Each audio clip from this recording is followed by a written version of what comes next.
ఈ రోజు మన కమ్ టు ద పాయింట్ కార్యక్రమంలో మనం మాట్లాడుకునే పాయింట్ ఏంటి అంటే జనసేన పార్టీ ఆవిర్భావ దినోత్సవాన్ని రాష్ట్ర స్థాయిలో పోస్ట్ పోన్ చేసి జరగకుండా ఆయన మాత్రం అటు గిరిజన ప్రాంతాల్లోకి వెళ్ళి ఆవిర్భావ దినోత్సవాన్ని నిర్వహించారు. అయితే చాలామంది ఏం చెప్పారు అంటే అక్కడ వెదర్ సరిగ్గా లేకపోవటం వల్ల అంటే ఎండలు ఎక్కువగా ఉన్నాయి, మళ్ళీ ఏమన్నా సమస్యలు వస్తాయేమో ఆ ఉద్దేశంతో పవన్ కళ్యాణ్ గారు ఈ నిర్ణయం తీసుకున్నారని కొంతమంది అంటే, ఇంకొంతమంది అన్న మాట ఏమిటో తెలుసా?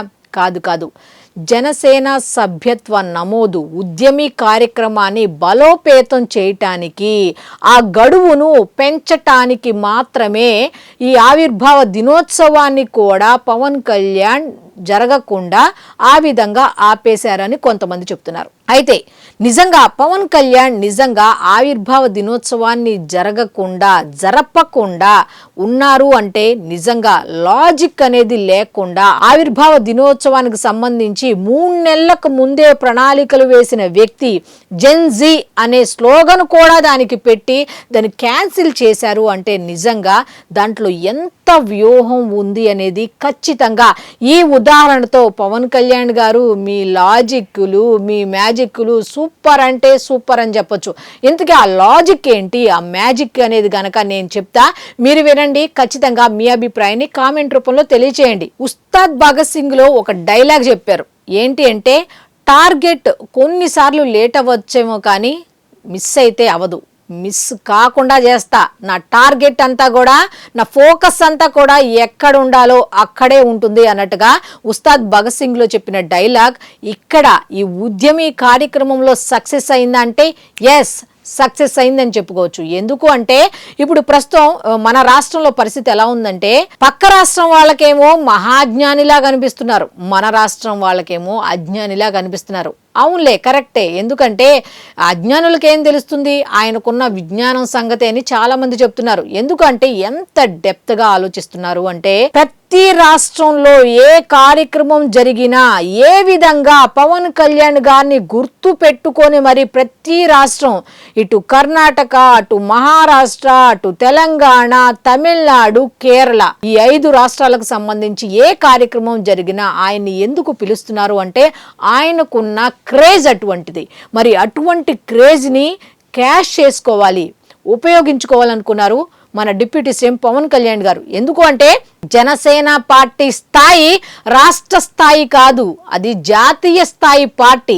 జాతీయ నాయకుడికి ఉన్న లక్షణాలన్నీ కూడా ఆయనకు ఉన్నాయి కాబట్టి ఆ పార్టీని జాతీయ స్థాయిలో చూడాలి అంటే అన్ని రాష్ట్రాల్లో కూడా పార్టీని విస్తరింప చేయాలి అన్న ఉద్దేశంతో దేశవ్యాప్తంగా ముఖ్యంగా కర్ణాటకకు సంబంధించి ఈ ఉద్యమీ కార్యక్రమం అయితే ఎంతో ఉత్సాహభరితంగా సాగుతోందా అంటే ఎస్ అనే చెప్పొచ్చు. ఎందుకంటే సీనియర్ నేత అయినటువంటి పిఎస్ ప్రకాష్ అయితే కర్ణాటక నుంచి ఈ ఉద్యమీ కార్యక్రమంలో జనసేన పార్టీకి సంబంధించి ఈ సభ్యత్వ నమోదు అయితే చేసుకున్నట్టుగా తెలుస్తోంది. ఆయన 1996 జనతాదళ్ చిక్పేట్ నుండి ఆయన ఎమ్మెల్యేగా పోటీ చేసి గెలిచారట. అయితే ఆ తర్వాత ఇటు బీజేపీతో అలాగే కాంగ్రెస్ తో కూడా మంచి సంబంధాలు ఉన్నాయి ఆయనకి అన్నట్టుగా తెలుస్తోంది. మొత్తానికి ప్రజా సేవ చేసే నాయకుడుగా అయితే అతనికి పేరుందట. మరి అటువంటి ఆయన సభ్యత్వ నమోదు చేసుకోగానే ఈ పార్టీ ఆఫీస్ నుంచి ఏమని మెసేజ్ పంపించారో తెలుసా?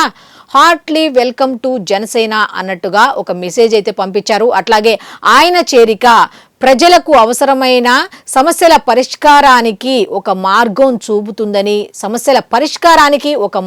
చూపుతుందని, అట్లాగే జనసేనకు ఒక దిశానిర్దేశం చేసే ఒక అనుభవం ఉన్న వ్యక్తి వాళ్ళకి కూడా అవసరం కాబట్టి మీ దిశానిర్దేశంతో మేము కూడా ముందుకు వెళ్తాం అన్నట్టుగా ఆశాభావం వ్యక్తం చేస్తూ పార్టీ ఆఫీస్ నుంచి అయితే ఒక మెసేజ్ అయితే వచ్చింది. అయితే చూడండి, కర్ణాటకలో ఉన్న అభిమానులను ఈ విధంగా కార్యకర్తలుగా మార్చుకుంటున్నారు అంటే ఆయన స్ట్రాటజీ, ఆయన దూరదృష్టి ఏ విధంగా ఉంది అంటే జాతీయ స్థాయిలో ఉందా అంటే ఎస్ అనే చెప్పొచ్చు. ఎందుకంటే ఇక్కడ ఉన్న వాళ్ళకి ఆయన గొప్పతనం తెలియట్లా, పక్కన ఉన్న వాళ్ళకి మాత్రం తెలుస్తుంది. అంటే పక్కనున్న వాళ్ళు ఎంత నిశ్చితంగా పవన్ కళ్యాణ్ని అబ్జర్వ్ చేస్తున్నారు అనేది మాత్రం మనం గమనించుకోవాలి. ఇక్కడ ఉన్న వాళ్ళు మాత్రం చూసి భయపడుతున్నారు.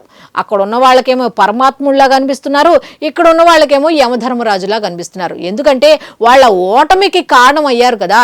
మరి 100% స్ట్రైక్ రేటుతో 100% సాధించారు కాబట్టి ఆయన చూస్తే మరి భయమే అనిపిస్తుంది. ఎందుకంటే వై నాట్ 175 అన్న వాళ్ళకి ఒక 11 సీట్లతో కూర్చోపెట్టడం అనేది మామూలు మాట కాదు. జాతీయ స్థాయి ఎందుకు అంటున్నాను అంటే వైసీపీని ఓడించడం ఎవరి వల్ల కాదు అనుకున్న తరుణంలో కూటమి అనే పదాన్ని తీసుకొచ్చిన ఒకే ఒక వ్యక్తి ఎవరు అంటే ఆయనే. ఏ విధంగా ఎంతమంది తిట్టినా పార్టీలో సీనియర్స్ జాయిన్ అయిపోయి కూడా వెళ్ళిపోయారు. సినిమాలు చేస్తున్నాడు, ఇష్టం వచ్చినట్టు చేస్తున్నాడు, సొంత నిర్ణయాలు చేసుకుంటున్నాడు అని రకరకాల మాటలని వెళ్ళిపోయినా సరే ఐ డోంట్ కేర్ అనుకుంటూ ముందుకు వెళ్ళారు. 2024 ఎన్నికల్లో గెలిచి మరీ చూపించారు. మరి అంతటితో ఆగారా? ఇప్పుడు ఎవరైతే ఆయన్ని వదిలి వెళ్ళిపోయారో విమర్శించే వాళ్లే ఏమంటున్నారు తెలుసా? ఎంత స్ట్రాటజీనా, ఇంత లాజిక్గా ఆలోచిస్తారా పవన్ కళ్యాణ్ గారు అని. వెలుగులు లేని గ్రామాల్లో వెలుగులు నింపుతున్నప్పుడు వాళ్ళు అవాకవుతూ చెప్తున్న మాటలు, రోడ్లు లేని గ్రామాల్లో ప్రజలు నడుచుకుంటూ వెళ్తూ ఆనందం వ్యక్తం చేస్తుంటే వాళ్ళు చెప్తున్న మాటలు, ఇవన్నీ చూసుకుంటే వెళ్ళిపోయిన వాళ్ళు కూడా, విమర్శించిన వాళ్ళు కూడా ఇప్పుడు దాసోహం అంటున్నారు. మన రాష్ట్రంలో ఉన్న వాళ్లే కొంతమంది బయటపడుతున్నారు, కొంతమంది భయపడుతున్నారు. అయితే మొత్తానికి ఉద్యమీ కార్యక్రమం అనేది ఎంత స్ట్రాటజిక్ గా కొనసాగించారు అంటే ఇందాక చెప్పుకున్నట్టు జనసేన ఆవిర్భావ దినోత్సవాన్ని కూడా నిర్వహించకుండా ఈ ఉద్యమీ కార్యక్రమాన్ని పొడిగించారు. ఏంటి అంటే ఆయన టార్గెట్ జాతీయ స్థాయిలో. మరి ఆయన టార్గెట్ కి మొదటి మెట్టు పడిందా అంటే ఎస్, ఈ సీనియర్ నేత పిఎస్ ప్రకాష్ రాకతో సభ్యత్వం నమోదు తీసుకోవటంతో ఖచ్చితంగా అవుననే చెప్పొచ్చు. ఎందుకు అంటే అంత ఈజీ కాదు, పక్క రాష్ట్రాల్లో పాగా వేయటం అనేది అంత ఈజీ కాదు. మన రాష్ట్రాల్లోనే ఆయన పాపం గెలవటానికి, అట్లాగే పార్టీ పెట్టిన దగ్గర నుంచి ఆ గెలవటానికి ఎన్ని ఒడిదుడుకులు ఎదుర్కొని ఆయన ముందుకు వచ్చారో అనేది పక్క రాష్ట్రం వాళ్ళు కూడా అర్రే ఇంత కష్టం అనుభవించాడా పవన్ కళ్యాణ్ అని వాళ్ళ కళ్ళతో చూసి వాళ్ళు మాట్లాడుకున్న సందర్భాలు ఎన్నో ఉన్నాయి. మరి అటువంటిది పక్క రాష్ట్రాల్లో పాగా వేయటం అంటే అంత ఈజీ కాదు. అందుకనే ఈ దేశవ్యాప్తంగా సభ్యత్వ నమోదు ఉద్యమీ కార్యక్రమాన్ని చేపట్టారు. అనుకున్న దానికన్నా ఎక్కువ సాధించాలి అన్న ఉద్దేశంతో ఉద్యమీ అయితే నిజంగా ఒక ఉద్యమంలా కొనసాగుతోందా అంటే ఎస్ అని చెప్పొచ్చు ఈ సీనియర్ నేత. ఎందుకంటే పక్క రాష్ట్రాల్లో పాగా వేయటం ఇందాక చెప్పినట్టు అంత ఈజీ కాదు. ఎంత అభిమానం, ఎంత గుర్తింపు, ఎంత సేవాభావం ఉంటే తప్ప అక్కడ పక్క రాష్ట్రాల్లో పాగా వేయటం ఈజీ కాదు.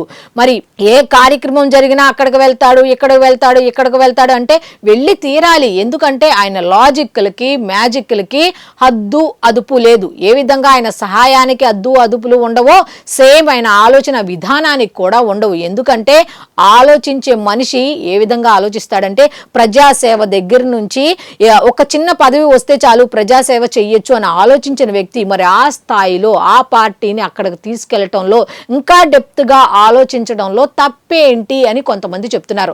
మొత్తానికైతే ఈ జనసేన పార్టీకి సంబంధించిన ఉద్యమీ కార్యక్రమం ఒక ఉద్యమంలా కొనసాగుతుందా అంటే ఎస్ అనే చెప్పొచ్చు. అయితే క్రేజ్, జనసేన క్రేజ్ అనేది మాత్రం నిజంగా సరిహద్దులు దాటింది అంటే మామూలు విషయం కాదు. ఆయన్ని వ్యక్తిగతంగా ఎంతమంది అబ్జర్వ్ చేస్తున్నారు, పక్క రాష్ట్రం వాళ్ళు ఎంతమంది ఫాలో అవుతున్నారు అనేది మొన్న తమిళనాడులో విజయం చూసాం. ఆయన వేషధారణ, భాష, నిజంగా ఆయన తీసుకున్న పథకాలు కానీ లేకపోతే హామీలు కానీ ఆయన ఇవ్వదలుచుకునే ఇవన్నీ చూసుకుంటే గనక పవన్ కళ్యాణ్ ఇమిటేట్ చేస్తున్నారా అంటే ఎస్ అనే చెప్పారు చాలా మంది. ఇప్పుడు పక్క రాష్ట్రం వాళ్ళు కూడా సభ్యత్వం నమోదు తీసుకుంటున్నారు అంటే ఆయన క్రేజ్ ఏ విధంగా ఉంది, ఆయన వ్యూహంలో, ఆయన పన్నిన వ్యూహంలో, ఆయన పన్నిన పద్మ వ్యూహంలో ఒక్కొక్కళ్ళు వస్తున్నారా అంటే ఎస్. ఎందుకంటే పద్మ వ్యూహంలోకి వెళ్ళటమే తప్ప బయటకు రావటం తెలియదు. అలాగే జనసేనలోకి వచ్చిన వాళ్ళు సేవా దృక్పథంతో పని చేయాలి అనుకుని వచ్చిన వాళ్ళు జనసేనలోనే ఖచ్చితంగా ఉంటారు. బయటకు వెళ్లే ప్రసక్తి అనేది ఉండదు. ఎందుకంటే వాళ్ళు వచ్చేది ఒకే ఆలోచనతో పని చెయ్యాలి అని. సో పని చెయ్యాలి అంటే జనసేనలోకి రావాలి, డబ్బులు సంపాదించాలి అంటే పక్క పార్టీలో జాయిన్ అవ్వాలి అని చాలా మంది చెప్పుకుంటున్న మాట. సో జనసేన క్రేజ్ ఇంకా మిగతా రాష్ట్రాలకు కూడా విస్తరించాలని మనం కూడా ఆశిద్దాం.